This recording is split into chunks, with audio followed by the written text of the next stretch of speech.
This news is brought to you by NHPC. लोगों की सहूलियत और विकास कार्यों के लिए कर्फ्यू में दी गई रियायतों के तहत अगर किसी को बल्द में किसी भी कार्य के लिए कोई परमिशन चाहिए तो उसके लिए एसडीएम ऑफिस आने की जरूरत नहीं है। परमिशन के लिए एक एप्लीकेशन स्थानीय प्रशासन के दिए गए व्हाट्सएप नंबर पर भेजने से ही परमिशन मिल जाएगी। प्रशासन के व्हाट्सएप नंबर पर परमिशन के लिए एप्लीकेशन भेजने के बाद भी परमिशन के कागजात लेने के लिए एसडीएम ऑफिस नहीं जाना पड़ेगा, बल्कि एसडीएम ऑफिस से आपके व्हाट्सएप नंबर पर ही परमिशन आ जाएगी। लोगों की सहूलियत के लिए कर्फ्यू में दी गई रियायतों के चलते कई कार्यों की परमिशन लेने के लिए मंगलवार को बल्द के एसडीएम कार्यालय में लोगों की काफी भीड़ उमड़ गई। लोगों ने सोशल डिस्टेंसिंग के नियमों की खूब धज्जियां उड़ाई, जिसके बाद बल्द के एसडीएम आशीष शर्मा को आग्रह करना पड़ा कि लोग परमिशन लेने के लिए उनके कार्यालय में न आएं। एसडीएम ने कहा कि प्लम्बर, इलेक्ट्रीशियन, मोबाइल वर्क और कारपेंटर जैसे कार्यों के लिए मिली छूट के लिए एप्लीकेशन भेजने के लिए 9882220800 व्हाट्सएप नंबर मुहैया करवाया गया है। कंस्ट्रक्शन वर्क के लिए एक विशेष फॉर्म के माध्यम से औपचारिकताएं पूरी करनी पड़ेंगी। सर, जो रिलैक्सेशन दी गई है कर्फ्यू में, उसका अब कैसे चलेगा? मैं आपको और आपके माध्यम से जो भी आपके दर्शक हैं उन सबको बताना चाहूँगा कि कर्फ्यू में कुछ रियायत दी गई है कि जिस तरह से किसी ने अपने घर में कंस्ट्रक्शन काम करवाना है और जैसे पंचायतों में मनरेगा का काम है वो शुरू हो सकता है। डिपार्टमेंटल एक्टिविटीज़ भी through approval of deputy commissioner वर्दी डीसी साहब के अप्रूवल के बाद शुरू हो सकती हैं। तो इसमें खासकर जो घरों का काम करवाना चाहते हैं, पर उसमें एक कैच है कि जो घरों का काम करवाना है उनको लोकली अवेलेबल लेबर से ही करवाना पड़ना है, कि जो लेबर है उनके घर के आसपास की ही होनी चाहिए। और दूसरा ये है कि उनको मटेरियल लाने की परमिशन नहीं दी जाएगी, उनके पास मटेरियल अवेलेबल होना चाहिए। तो उस केस में वो परमिशन के लिए ऑनलाइन अप्लाई कर सकते हैं, व्हाट्सएप पे वो अप्लाई करेंगे और व्हाट्सएप पे ही उनको थोड़े टाइम में हमारी कोशिश है जल्दी से जल्दी, क्योंकि आज फर्स्ट दिन था तो रश ज़्यादा रहेगा, फिर आने वाले दिनों में रश कम होता जाएगा। तो मेरी गुजारिश है कि वो ऑनलाइन ही व्हाट्सएप पे अप्लाई करें और व्हाट्सएप पे ही उनको परमिशन दे दी जाएगी। सोशल डिस्टेंसिंग का खास ध्यान रखें वो लोगों से काम कराते टाइम। तो ये जो रिलैक्सेशन दी गई है, रियायतें दी गई हैं, वो किस किस क्षेत्र में दी गई हैं जी? जैसा कि आपके ध्यान में ही होगा कि मोबाइल की शॉप्स हफ्ते में 2 दिन खुली रहेंगी, उनको परमिशन के लिए अप्लाई करना है। तो वो जो नंबर मैं आपसे ऑलरेडी शेयर कर चुका हूं, तो मेरी गुजारिश रहेगी बल्द सब डिवीज़न से कि जो भी लोग हैं उस पर ही ऑनलाइन अप्लाई करें।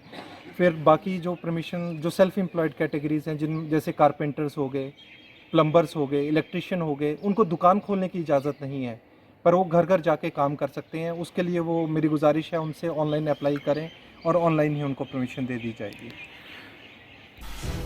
दिव्य हिमाचल टीवी के लिए नया चौक से राजू धरारिया की रिपोर्ट।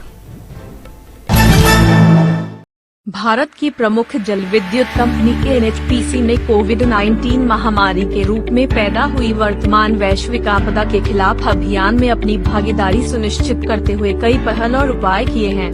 अपने सभी 22 पावर स्टेशनों से बिजली का निर्बाध उत्पादन करते हुए एनएचपीसी एक जिम्मेदार कारपोरेट के रूप में कार्यरत है। फिर चाहे वो अरुणाचल प्रदेश के सुदूरवर्ती और दुर्गम इलाकों में स्थित दिबांग बहुउद्देशीय परियोजना हो या कंचनजंगा की तलहटी में बसा Teesta high power station, Kashmir घाटी में स्थित उड़ी, दुलहस्ती एवं किशन गंगा पावर स्टेशन हो या लद्दाख में कठोर मौसम की मार झेलते निमोबाजगो और चुटक पावर स्टेशन, इस कठिन परिस्थिति से निपटने के लिए एनएचपीसी के सभी पावर स्टेशनों, परियोजनाओं तथा कार्यालयों पर समर्पित कार्यबल है, जो लगातार इस आपदा के खिलाफ एनएचपीसी की मुहिम में अपना योगदान दे रहे हैं। पावर स्टेशनों पर सभी कार्य क्षेत्रों और प्रतिष्ठानों को नियमित रूप से सैनिटाइज किया जा रहा है और सभी कार्मिकों की थर्मल स्कैनिंग की जा रही है। एनएचपीसी भोजन और सूखे राशन का वितरण भी कर रही है। इसी क्रम में एनएचपीसी उत्तराखंड के धारचूला में भारत नेपाल सीमा पर फंसे